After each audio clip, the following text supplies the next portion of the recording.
tear gas to report on the revolution as This is my DIY activity loop antenna. Peace Prize. She says that freedom of expression aside, there are a whole host of problems with Tunisia's media industry. We always present Tunisia as the most successful people when it comes to the revolution and to freedom and to and all that, but the situation of the media is not really good. Now we hear about journalists beaten by the police because they are trying to show what's happening really.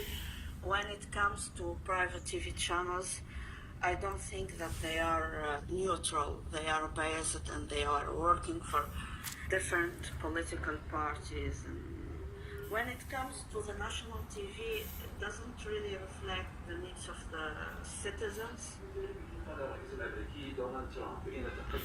For example, now I had health issues and I stayed in the hospital for more than 1 month, and I saw the situation of